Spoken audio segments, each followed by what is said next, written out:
Hello, good morning dear students. All are once again welcome to Ejumas. അപ്പോൾ നമ്മൾ ഇന്ന് discuss ചെയ്യുന്നത് G S ടിയുടെ നെക്സ്റ്റ് പോർഷനാണ്. കഴിഞ്ഞ ക്ലാസ്സിൽ നമ്മൾ ഡിസ്കസ് ചെയ്തിരുന്ന ഭാഗം പാർട്ട് 1 ആയിരുന്നു. Module 4 unit 1 registration under G S T. Okay, അപ്പോൾ പതിവ് പോലെ നമുക്ക് ക്ലാസ്സിലേക്ക് പോവാം. അതിന് മുമ്പേ സൂചിപ്പിക്കാനുള്ളത് ഈ ക്ലാസ്സുകളുടെയൊക്കെ നോട്ടും മുമ്പേയുള്ള എല്ലാ ക്ലാസ്സുകളും നിങ്ങൾക്ക് ഇതിൻ്റെ താഴെയുള്ള ഡിസ്ക്രിപ്ഷൻ പാർട്ടിൽ നിന്ന് ലഭ്യമായിരിക്കും. അപ്പോൾ അതിൽ പോയിട്ട് നിങ്ങൾക്ക് കാണാവുന്നതാണ്. ഓക്കെ, അപ്പോൾ നമുക്കിനി പ്രധാനമായിട്ടുള്ള ടോപ്പിക്കുകൾ അതൊക്കെ നോക്കാം. നമ്മൾ രജിസ്ട്രേഷൻ പ്രോസസ്സ് എങ്ങനെയാണ് രജിസ്ട്രേഷൻ ചെയ്യേണ്ടത് എന്നുള്ളൊരു പ്രോസസ്സ് ചുരുക്കിയിട്ട് നമ്മളൊരു ടേബിൾ കാണിക്കുന്നുണ്ട്. അതോടൊപ്പം തന്നെ രജിസ്ട്രേഷൻ്റെ ഭാഗമാണ്. അവിടെ വോളണ്ടറി രജിസ്ട്രേഷൻ ഉണ്ട്, അതുപോലെ സുവമോട്ടോ രജിസ്ട്രേഷൻ, അങ്ങനെ കുറച്ച് ടൈപ്പ് ഓഫ് രജിസ്ട്രേഷൻ വരുന്നുണ്ട്. അത് നമുക്ക് ഡിസ്കസ് ചെയ്യാം. അപ്പോൾ രജിസ്ട്രേഷൻ സർട്ടിഫിക്കറ്റ്, പിന്നെ ഈ രജിസ്ട്രേഷൻ്റെ ക്യാൻസലേഷൻ ആൻഡ് റിവോക്കേഷൻ എന്ന് പറയുന്ന ഒരു ഭാഗമുണ്ട് of R C means registration certificate ആണ്. അപ്പോൾ ഇത്രയും കാര്യങ്ങൾ നമുക്ക് ചെറിയ രീതിയിലൊന്ന് പരിചയപ്പെടാം. ആദ്യമായിട്ട് മനസ്സിലാക്കാനുള്ളത് വോളണ്ടറി രജിസ്ട്രേഷൻ സെക്ഷൻ 25(3) ആണ്. എന്താണ് വോളണ്ടറി രജിസ്ട്രേഷൻ? സ്വമേധയാ എടുക്കുന്ന രജിസ്ട്രേഷൻ തന്നെയാണ് അതിൻ്റെ അർത്ഥം. ഇപ്പോൾ നമ്മൾ കഴിഞ്ഞ ക്ലാസ്സിൽ കമ്പൽസറി രജിസ്ട്രേഷൻ പറഞ്ഞല്ലോ. അതോടൊപ്പം തന്നെ persons liable to take registration അല്ലെങ്കിൽ ഗെറ്റ് രജിസ്ട്രേഷൻ അത് നമ്മൾ പറഞ്ഞിരുന്നു. രജിസ്ട്രേഷൻ എടുക്കേണ്ട ആളുകൾ ആരൊക്കെ ആണ് എന്നുള്ളതും കഴിഞ്ഞ ക്ലാസ്സിൽ മനസ്സിലാക്കി. ഇനി ഇവിടെ നമ്മൾ ഡിസ്കസ് ചെയ്യുന്നത് വോളണ്ടറി രജിസ്ട്രേഷൻ ആണ്. A person though not liable to be registered under section 22, അതായത് നേരത്തെ നമ്മൾ ത്രഷോൾഡ് ലിമിറ്റിന്റെ കാര്യം പറഞ്ഞിരുന്നു. ആ ത്രഷോൾഡ് ലിമിറ്റ് അനുസരിച്ചുകൊണ്ട് രജിസ്ട്രേഷൻ നിർബന്ധമില്ലാത്ത വ്യക്തിയും അല്ലെങ്കിൽ സെക്ഷൻ 24 പ്രകാരം കമ്പൽസറി രജിസ്ട്രേഷൻ എന്ന് പറയുന്ന ഒരു കാറ്റഗറി ഉണ്ട്.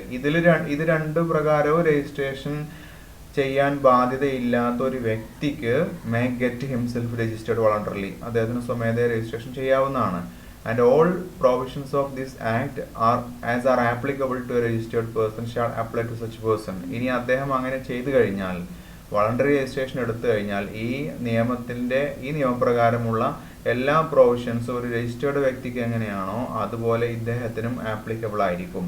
ഓക്കെ, അപ്പോൾ വോളണ്ടറി രജിസ്ട്രേഷൻ എടുത്തു കഴിഞ്ഞാൽ പിന്നെ ആ വ്യക്തി വോളണ്ടറി രജിസ്ട്രേഷൻ എടുത്ത വ്യക്തിയാണ് അല്ലെങ്കിൽ കമ്പൽസറി രജിസ്ട്രേഷൻ ചെയ്ത വ്യക്തിയാണ് എന്ന വ്യത്യാസമൊന്നുമില്ല. എല്ലാവർക്കും അതിന്റെ പ്രൊവിഷൻസ് ഒരുപോലെ ആയിരിക്കും. Okay, then let us see what are the advantages of taking such a voluntary registration. ഇവിടെ താഴെ ഈ റെഡ് കളറിലുള്ള ലെറ്ററിൽ എഴുതിയത് കാണാം. അഡ്വാൻറ്റേജസ് ആണ്. ഇങ്ങനെ എടുത്താൽ ഇപ്പോൾ ചോദ്യം ചോദിച്ചേക്കാം, what are the advantages of voluntary registration.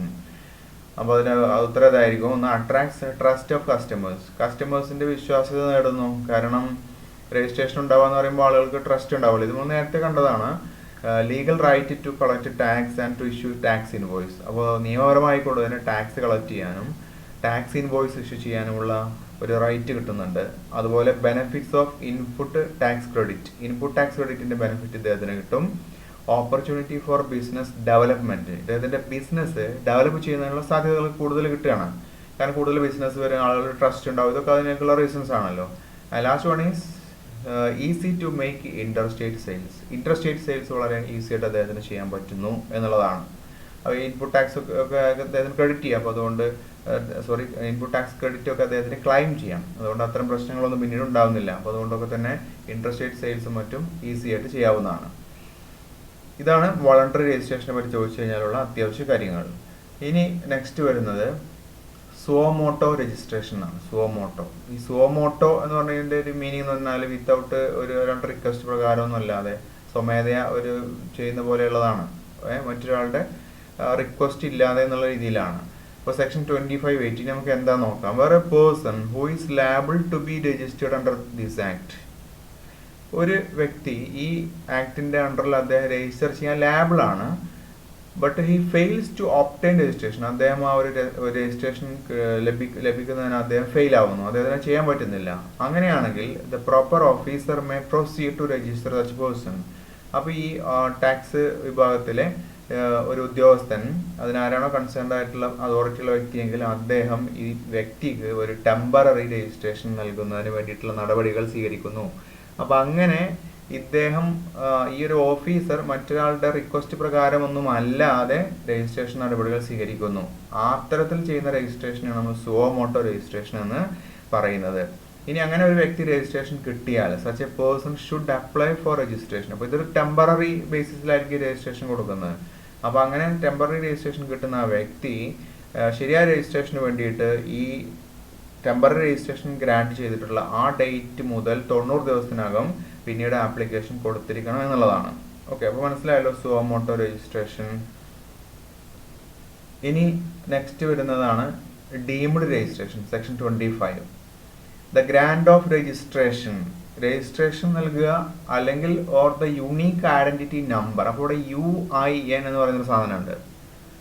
UIN, unique identity number. അപ്പോൾ നമ്മൾ ഈ GSTയുടെ അണ്ടറിൽ വരുന്ന രണ്ട് കാര്യങ്ങളുണ്ട്. നമ്മൾ കഴിഞ്ഞ ക്ലാസ്സിൽ ആ ഒരു ടേം പറഞ്ഞിരുന്നു, GSTIN, goods and services tax IN, identity number വേറെ ഒന്ന് വരുന്നുണ്ട് GSTIN എന്നുള്ളത്. അതോടൊപ്പം തന്നെ UIN ഉണ്ട്. അപ്പോൾ ഈ രണ്ട് സാധനമുണ്ട്. ഇതിൽ UIN എന്ന് പറഞ്ഞു കഴിഞ്ഞാൽ GSTIN സാധാരണ ഇതിൽ റെഗുലർ ആയിട്ടുള്ള ടാക്സ് പേയേഴ്സിനാണ് കൊടുക്കുന്നത്. ഈ യൂണീക്ക് ഐഡന്റിറ്റി നമ്പർ UIN കൊടുക്കുന്നത് ചില സ്പെഷ്യൽ കാറ്റഗറി ഓഫ് പേഴ്സൺസിനാണ്.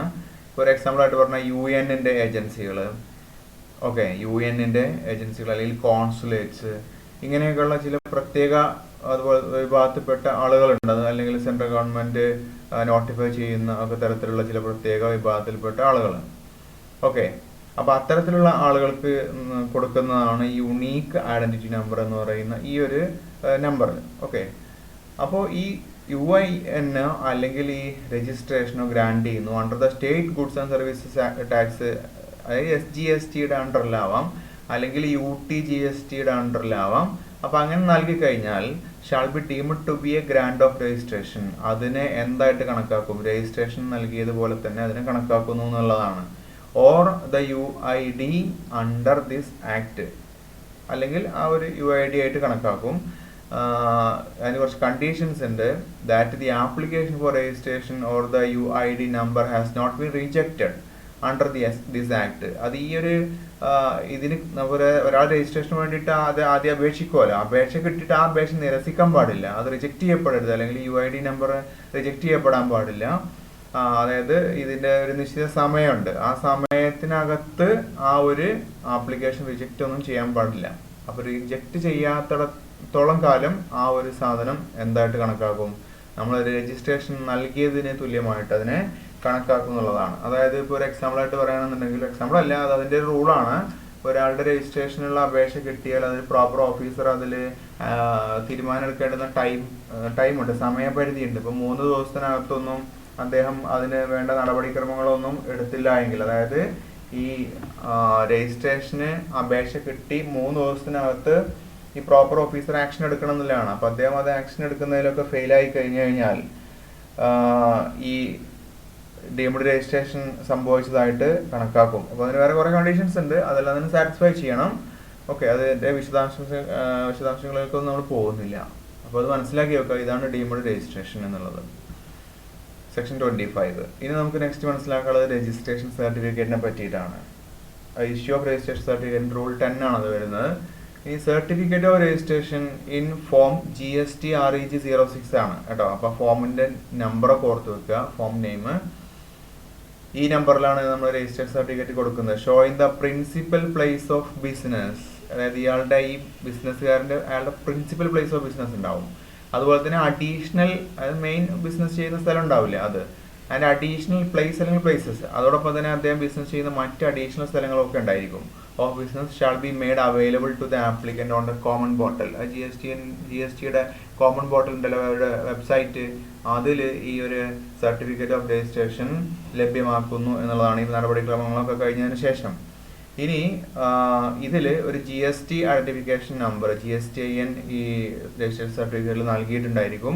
പിന്നെ അതുമായി ബന്ധപ്പെട്ട ഒരു കാര്യം മനസ്സിലാക്കാനുള്ളത്, ഈ രജിസ്റ്റേർഡ് ആയിട്ടുള്ള വ്യക്തി അദ്ദേഹത്തിൻ്റെ ഈ GSTIN എന്ന് പറയുന്ന ഈ ഒരു കോഡ് നമ്പർ അദ്ദേഹത്തിൻ്റെ on the name board exhibited at the entry of his principal of place of business, അദ്ദേഹത്തിൻ്റെ ആ പ്രിൻസിപ്പൽ പ്ലേസ് ഓഫ് ബിസിനസ് എവിടെയാണോ അതിൻ്റെ കവാടത്തിൽ തന്നെ നെയിം ബോർഡിൽ ഈ GSTIN നമ്പർ കാണിച്ചിരിക്കണം എന്നുണ്ട്. അതോടൊപ്പം തന്നെ അദ്ദേഹത്തിന് വേറെ അഡീഷണൽ പ്ലേസ് ഉണ്ടെങ്കിൽ അല്ലെങ്കിൽ പ്ലേസസ് ഓഫ് ബിസിനസ് ഉണ്ടെങ്കിൽ അവിടെയെല്ലാം തന്നെ ഈ ഒരു നമ്പർ പ്രദർശിപ്പിച്ചിരിക്കണം. അത് റൂൾ 18 പ്രകാരമാണ്. Okay, CGST rules 2017. ഇപ്പോൾ രജിസ്ട്രേഷൻ സർട്ടിഫിക്കറ്റിനെ പറ്റി മനസ്സിലാക്കുക, അതിൻ്റെ ഫോം നമ്പർ മനസ്സിലാക്കുക, അതിൽ എങ്ങനെയാണ് അത് ലഭ്യമാക്കുന്നത് എന്നുള്ളതൊക്കെ ഒന്ന് മനസ്സിലാക്കി വെക്കുക. ഇനി നെക്സ്റ്റ് വരുന്നത് നമുക്ക് അതിന്റെ ക്യാൻസലേഷൻ അല്ലെങ്കിൽ സസ്പെൻഷൻ ഓഫ് രജിസ്ട്രേഷൻ ആ ഒരു ഏരിയയാണ്. Section 29. The registration granted under GST can be cancelled for specified reasons.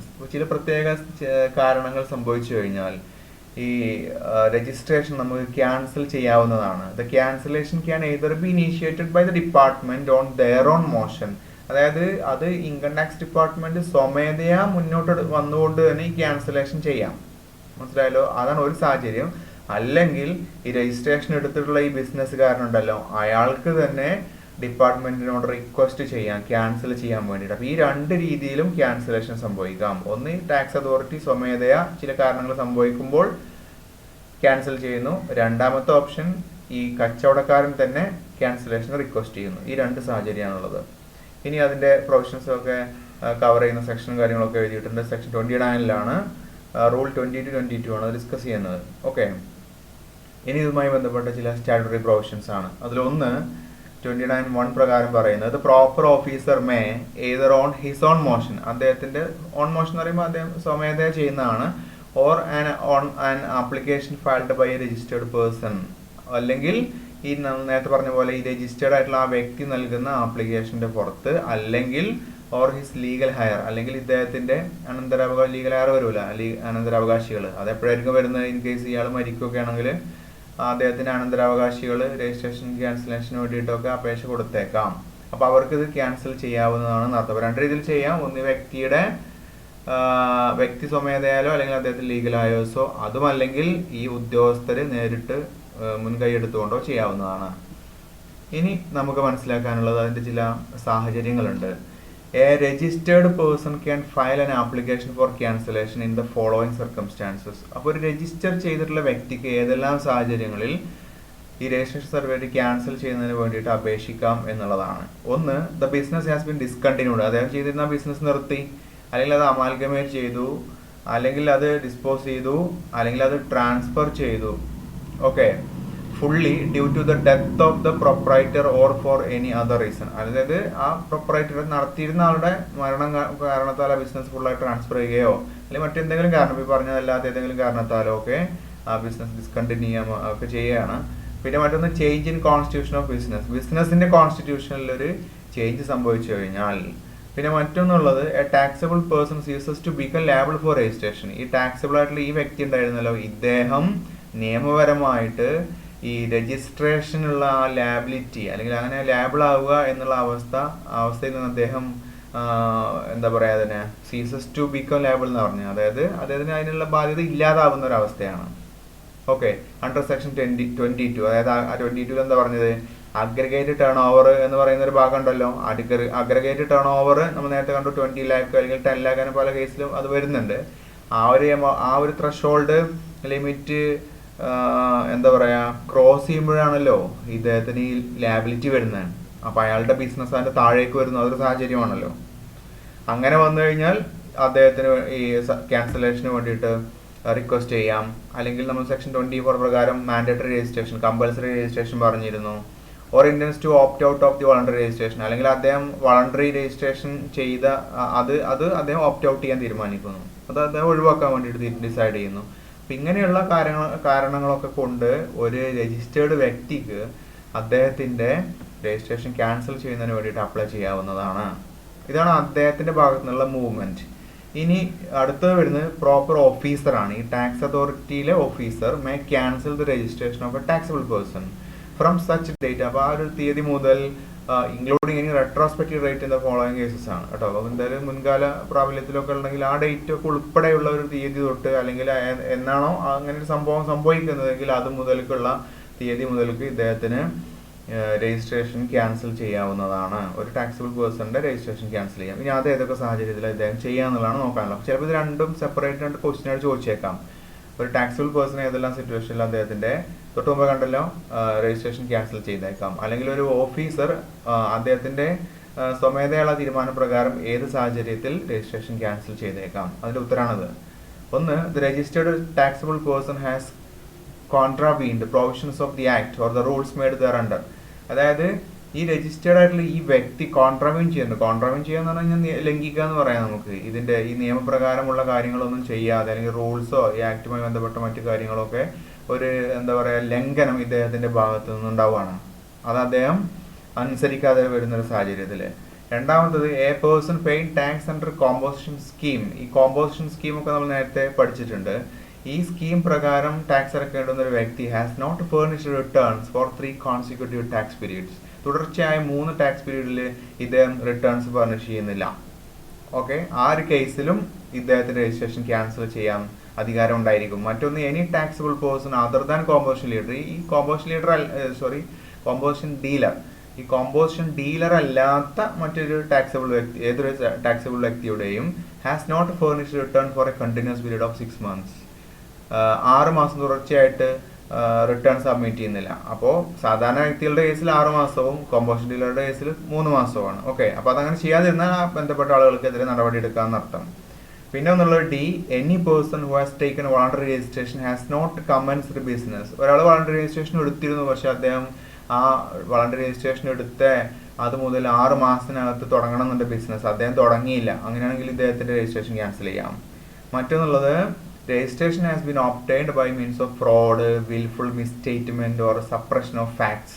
ഇങ്ങനെയൊക്കെയാണ് രജിസ്ട്രേഷൻ ഒബ്റ്റൈൻ ചെയ്തിട്ടുള്ളത്. ഫ്രോഡ് വഴി, ചതിയിലൂടെയാണ്, അല്ലെങ്കിൽ എന്തെങ്കിലുമൊക്കെ തെറ്റിദ്ധരിപ്പിച്ചുകൊണ്ടാണ്, അല്ലെങ്കിൽ വസ്തുതകളൊക്കെ മറച്ചു വെച്ചുകൊണ്ടാണ്. ഇങ്ങനെയൊക്കെയാണ് രജിസ്ട്രേഷൻ എടുത്തിട്ടില്ലെങ്കിൽ അത് പിന്നീട് ബോധ്യപ്പെടുന്ന പക്ഷം ഇത് പ്രോപ്പർ ഓഫീസർക്ക് അത് ക്യാൻസൽ ചെയ്യാനുള്ള നടപടികൾ എടുക്കാവുന്നതാണ്. ഓക്കെ, അപ്പോൾ ഇത്രയാണ് അവിടെ പറഞ്ഞ കാര്യങ്ങൾ. പിന്നെ ഇനി ഒരു 4-5 കാര്യങ്ങളോട് അതുമായി ബന്ധപ്പെട്ട് മനസ്സിലാക്കാനുള്ളത്. The cancellation of registration under this section shall not affect the liability of the person to pay tax. അപ്പോൾ ഇവിടെ രജിസ്ട്രേഷൻ ക്യാൻസൽ ചെയ്തു എന്നത് എന്തിന് കാരണമല്ല, ഈ ടാക്സബിൾ വ്യക്തിക്ക് ടാക്സ് അടക്കാതിരിക്കുന്നതിനുള്ള എക്സ്ക്യൂസ് അല്ല. And other dues under this act or to discharge any obligation under this act or the rules made there എന്നുണ്ട് കേട്ടോ. ആറുടെ മിസ്സായിട്ടുണ്ട്. അപ്പോൾ അത് മനസ്സിലായ സംഭവം. എന്തായാലും ചുരുക്കി പറഞ്ഞു കഴിഞ്ഞാൽ ഈ രജിസ്ട്രേഷൻ ക്യാൻസൽ ചെയ്തു എന്ന് വെച്ചിട്ട് ആ ക്യാൻസൽ ചെയ്യുന്നതിന് മുമ്പ് ഒക്കെ ഇദ്ദേഹം ചിലപ്പോൾ എന്തെങ്കിലും പൈസ അടക്കാനുണ്ടായിരിക്കും.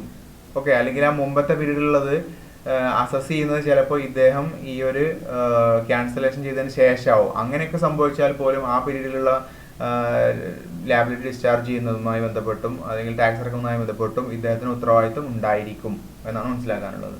പിന്നെ 29(4) the cancellation of registration under the CGST act. CGST ആക്ടിന്റെ കീഴിൽ രജിസ്ട്രേഷൻ ക്യാൻസൽ ചെയ്താൽ അത് എങ്ങനെയായിട്ട് കണക്കാക്കും? SGSTയുടെ അണ്ടറിലുള്ള രജിസ്ട്രേഷനും ക്യാൻസൽ ചെയ്തതായിട്ട് കണക്കാക്കുന്നു എന്നുള്ളതാണ്. പിന്നെ 29(5) every registered person whose registration is cancelled shall pay. ഇനി ഇങ്ങനെ ഒരു രജിസ്ട്രേഷൻ ക്യാൻസൽ ചെയ്താൽ ഈ ക്യാൻസൽ ചെയ്യപ്പെട്ടിട്ടുള്ള വ്യക്തി എന്ത് കൊടുക്കണം? ഒരു എമൗണ്ട് അടക്കണം. എന്തിനു തുല്യമായിട്ടുള്ളത്? ഇദ്ദേഹത്തിന്റെ ക്രെഡിറ്റ് ഓഫ് ഇൻപുട്ട് ടാക്സിന് തുല്യമായിട്ടുള്ളത്. അതെങ്ങനെ അടക്കുന്നില്ലാണ് ഇദ്ദേഹത്തിന്റെ ഇലക്ട്രോണിക് ക്രെഡിറ്റ് രജിസ്റ്റർ അല്ലെങ്കിൽ ഇലക്ട്രോണിക് ക്യാഷ് ലെഡ്ജറിന് ഡെബിറ്റ് ചെയ്തുകൊണ്ട് ഈ ഇൻപുട്ട് ടാക്സ് ക്രെഡിറ്റിന് തുല്യമായിട്ടുള്ള ഒരു തുക. ഓക്കെ, അതായത് അദ്ദേഹത്തിന്റെ കൈവശം ഇരിക്കുന്ന സ്റ്റോക്കിന്റെ ഇൻപുട്സിന് അദ്ദേഹത്തിന്റെ കയ്യിലുള്ള ആ ഒരു ഇൻപുട്സ് ആണ് അതിന് തുല്യമായിട്ടുള്ളത്, അല്ലെങ്കിൽ ക്യാപിറ്റൽ ഗുഡ്സിന്, അല്ലെങ്കിൽ plant and machinery on the day immediately proceed the date of such cancellation. ഈ ഒരു ക്യാൻസലേഷന്റെ തൊട്ട് മുമ്പേ ഉള്ള ഡേയിലുള്ള മെഷീനറികൾ, പ്ലാന്റ് ആൻഡ് മെഷീനറി, അതിൻ്റെയൊക്കെ പുറത്തുള്ള or the output tax payable on such goods, അല്ലെങ്കിൽ അത്തരം ഗുഡ്സിന്റെ പുറത്ത് കൊടുക്കാനുള്ള ഔട്ട്പുട്ട് ടാക്സ്. ഇതിലേതാണോ ഹയർ എങ്കിൽ, ഇപ്പോൾ ഈ പറഞ്ഞ 2-3 കാര്യങ്ങളുണ്ട്. ഇതിലേതാണ്, അതായത് ഔട്ട്പുട്ട് ടാക്സ് ആണോ അദ്ദേഹത്തിന് കൈവശിക്കുന്ന ഗുഡ്സ് ഇല്ലേ, ആ ഗുഡ്സിന്റെ പുറത്തുള്ള ഔട്ട്പുട്ട് ടാക്സ് ആണോ, അതല്ല ഇതിനോട് തുല്യമായിട്ട് വരുന്ന ഇൻപുട്ട് ടാക്സ് ക്രെഡിറ്റ് ആണോ, എന്താണോ കൂടുതലുള്ളത് എങ്കിൽ അതിന് തുല്യമായിട്ടുള്ള ഒരു തുക ഇദ്ദേഹത്തിന്റെ ഇലക്ട്രോണിക് ക്രെഡിറ്റ് രജിസ്റ്ററിൽ നിന്ന് അല്ലെങ്കിൽ ഇലക്ട്രോണിക് ക്യാഷ് ലെഡ്ജറിൽ നിന്ന് ഡെബിറ്റ് ചെയ്തുകൊണ്ട് അടയ്ക്കേണ്ടതായിട്ടുണ്ട് എന്നതാണ് മറ്റൊരു റൂള്. ഓക്കെ, അപ്പോൾ അതോടുകൂടെ ആ ഒരു ക്യാൻസലേഷന്റെ ഭാഗം മനസ്സിലായി എന്ന് വിചാരിക്കുന്നു. അത് അവസാനിച്ചു. ഇനി സസ്പെൻഷനാണ്. സസ്പെൻഷൻ അതോടെ ഇതിനകത്ത് വരുന്നത് തന്നെയാണ്. ജസ്റ്റ് ഒരു വരി മാത്രം മനസ്സിലാക്കാം. The GST registration would be suspended. GST registration suspend ചെയ്തതായിട്ട് കണക്കാക്കും from the period of the date of application of cancellation. ഈ ക്യാൻസലേഷന്റെ ആപ്ലിക്കേഷൻ നമ്മൾ കൊടുക്കുമല്ലോ, അത് മുതൽ till the date of the actual cancellation of GST registration. ഈ GST രജിസ്ട്രേഷൻ ആക്ച്വലി ക്യാൻസൽ ചെയ്യുന്ന ഒരു ദിവസം ഉണ്ടാവും. അത് അപ്ലൈ ചെയ്ത് അത് ക്യാൻസലേഷൻ ഓർഡർ ആവുന്നതുവരെ അതിൻ്റെ ഇടയിൽ ഒരു കാലഘട്ടം ഉണ്ടാവില്ലേ, ആ കാലഘട്ടത്തിൽ ഇതിൻ്റെ രജിസ്ട്രേഷൻ സസ്പെൻഡ് ചെയ്തതായിട്ടാണ് മനസ്സിലാക്കേണ്ടത്. അല്ലെങ്കിൽ അതിൻ്റെ രജിസ്ട്രേഷൻ സസ്പെൻഡ് ചെയ്തതായിട്ട് അതിനെ കണക്കാക്കും എന്നാണ് മനസ്സിലാക്കേണ്ടത്. ഓക്കെ, ഇനി നമുക്കതിലെ ഒരു ചോദ്യം ഉണ്ടായിരുന്നു. ഇങ്ങനെ അത് കഴിഞ്ഞ വർഷം ചോദിച്ച ചോദ്യമാണത്. ഞാൻ നേരത്തെ ക്വസ്റ്റ്യൻ പേപ്പർ ഡിസ്കസ് ചെയ്തപ്പോൾ അതിൽ ഡിസ്കസ് ചെയ്തിട്ടുണ്ട്. ഇനി ഞാനത് റിപ്പീറ്റ് ചെയ്യുന്നില്ല. How can A registered person cancel his registration എന്നുള്ളൊരു ചോദ്യം ചോദിച്ചിട്ടുണ്ടായിരുന്നു. ഇപ്പോൾ നിങ്ങൾ കേട്ടിട്ടുണ്ടായിരിക്കും, ഒരു രജിസ്റ്റേർഡ് വ്യക്തിക്ക് എങ്ങനെ അദ്ദേഹത്തിൻ്റെ രജിസ്ട്രേഷൻ ക്യാൻസൽ ചെയ്യാം. അപ്പോൾ അതിന് ചെയ്യേണ്ട ചില ഒരു ഫോർമാലിറ്റീസ് കുറഞ്ഞ് ഒരു ചെറിയ രീതിയിൽ ഇവിടെ കൊടുത്തിട്ടുണ്ട് ഈ 2 സ്ലൈഡിലായിക്കൊണ്ട്. അപ്പോൾ അത് ഓൾറെഡി നമ്മൾ ഡിസ്കസ് ചെയ്താണ്, ഞാൻ അതിലേക്ക് പോകുന്നില്ല. ഓക്കെ, ഇനി നമുക്ക് മനസ്സിലാക്കാനുള്ളത്, ഇങ്ങനെ ക്യാൻസലേഷന് വേണ്ടി അപേക്ഷിച്ചു, അത് റിവോക്കേഷൻ ചെയ്യാന്നുള്ളതാണ്. Revocation of cancellation of registration. അപ്പോൾ ഒരു രജിസ്റ്റേർഡ് ടാക്സിബിൾ വ്യക്തി, ഒരു person whose registration is cancelled, അദ്ദേഹത്തിന്റെ രജിസ്ട്രേഷൻ ക്യാൻസൽ ചെയ്തു by the proper officer on his motion. അതായത് ഈ ഓഫീസർ തന്നെ നേരിട്ട് അദ്ദേഹം മുന്നിട്ടിറങ്ങി ഇത്തരം സാഹചര്യത്തിൽ അത് മനസ്സിലാക്കി അദ്ദേഹം ക്യാൻസൽ ചെയ്തതാണ്. അങ്ങനെയാണെങ്കിൽ may apply to such officer for revocation of cancellation. അപ്പോൾ അങ്ങനെയാണെങ്കിൽ ഈ ഓഫീസർക്ക് അപ്ലൈ ചെയ്യാം ഈ ക്യാൻസൽ ചെയ്ത രജിസ്ട്രേഷൻ റിവോക്ക് ചെയ്യുന്നതിന് വേണ്ടിയിട്ട്. ഏത് ഫോമിലാണ്? GST REG 21 എന്ന് കൊടുക്കണം. From the within 30 days from the date of service of the cancellation order. Cancellation order കിട്ടി 30 ദിവസത്തിനകത്ത് തന്നെ ഇത് റിവോക്ക് ചെയ്യുന്നതിന് വേണ്ടിയിട്ടുള്ള ഒരു റിക്വസ്റ്റ് അല്ലെങ്കിൽ ആപ്ലിക്കേഷൻ ഈ കൺസേൺഡ് ഓഫീസർക്ക് കൊടുത്തിരിക്കണം. അപ്പോൾ അതിന് റിവോക്കേഷൻ ചെയ്യാം. അപ്പോൾ അത് കിട്ടിയിട്ട് അത് ന്യായമാണെന്ന് കണ്ടു കഴിഞ്ഞാൽ ഇത് വീണ്ടും രജിസ്ട്രേഷൻ വീണ്ടും പുതുക്കിയിട്ടൊക്കെ കൊടുത്തേക്കാം. ഓക്കെ, അതിന് കുറച്ച് കണ്ടീഷൻസ് ഒക്കെ വേറെ ഉണ്ട്, നമ്മൾ അതിലേക്കൊന്നും പോകുന്നില്ല. ചുരുക്കത്തിൽ ഈ റിവോക്കേഷൻ ചെയ്യാം എന്നുള്ള കാര്യം മനസ്സിലാക്കി വെക്കുക.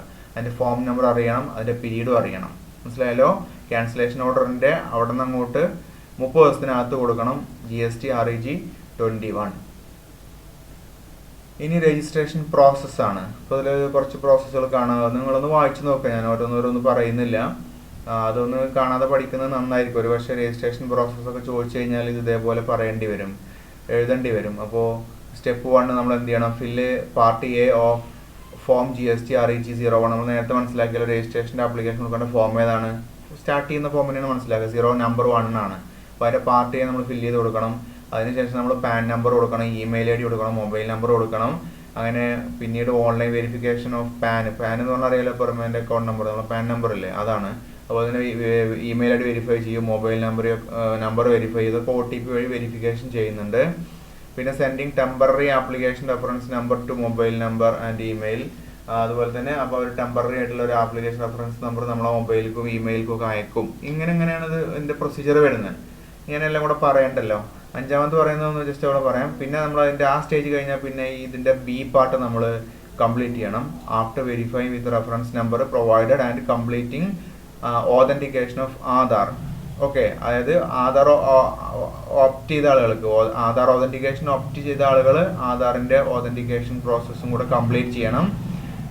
അല്ലെങ്കിൽ ആ തൊട്ട് മുമ്പത്തെ ആ സ്റ്റേജിൽ നമുക്ക് കിട്ടുന്ന റെഫറൻസ് നമ്പറും ഒക്കെ ഉപയോഗിച്ചുകൊണ്ട് നമ്മൾ ആ സ്റ്റേജിൽ 5ാമത്തെ സ്റ്റേജിൽ അതിൻ്റെ പാർട്ട് B കംപ്ലീറ്റ് ചെയ്യും. പിന്നെ നമ്മൾ അറ്റാച്ച് ചെയ്യുന്ന supporting documents, passport size photo, അപ്പോൾ വ്യക്തികളാണെങ്കിൽ അങ്ങനെ, അതായത് trade licence, rental agreement, ownership certificate എന്താണെങ്കിലും അതൊക്കെ കൊടുക്കുന്നു. അങ്ങനെ submission of part B of form ചെയ്യുന്നു. 7ാമത്തേൽ അത് സബ്മിറ്റ് ചെയ്യും. അങ്ങനെ കുറച്ച് കാര്യങ്ങൾ. ഓക്കെ, അങ്ങനെ അവസാനം നമുക്ക് നോക്കാം. ഇനി അത് issue of registration certificate in form GST REG 06 കൊടുക്കും. ഓക്കെ, നമ്മൾ മനസ്സിലാക്കിയതാണ്. ഇത് proper officer is satisfied with clarification. അപ്പോൾ അങ്ങനെ എന്തെങ്കിലുമൊക്കെ ക്ലാരിഫിക്കേഷനും മറ്റൊക്കെ ചോദിച്ച് അതൊക്കെ അങ്ങനെ വരുന്ന കേസിലാണ് പറഞ്ഞത്. പരിശോധിക്കുമ്പോൾ എന്തെങ്കിലും ക്ലാരിഫിക്കേഷൻ ആവശ്യം വന്നാൽ അയാൾ അദ്ദേഹം ചോദിക്കുന്നുണ്ട് മുമ്പത്തെ സ്റ്റേജുകളിൽ. അപ്പോൾ അതൊക്കെ കിട്ടി ഓക്കെ ആണെങ്കിൽ അദ്ദേഹം ആ സമയത്ത് അത് കൊടുക്കും, രജിസ്ട്രേഷൻ സർട്ടിഫിക്കറ്റ് ഇഷ്യൂ ചെയ്യുന്നു. അല്ലെങ്കിൽ issue of rejection order in form GST REG 05. Form number ഓർത്ത് വെച്ചോ. GST REG 5 ആണ്. ഈ ആപ്ലിക്കേഷനിൽ സാറ്റിസ്ഫൈഡ് അല്ല എങ്കിൽ ഇദ്ദേഹം റിജക്ട് ചെയ്യും. റിജക്ട് ചെയ്യുമ്പോൾ അത് ഏത് ഫോമിലായിരിക്കും? GST REG 05 ആണ്.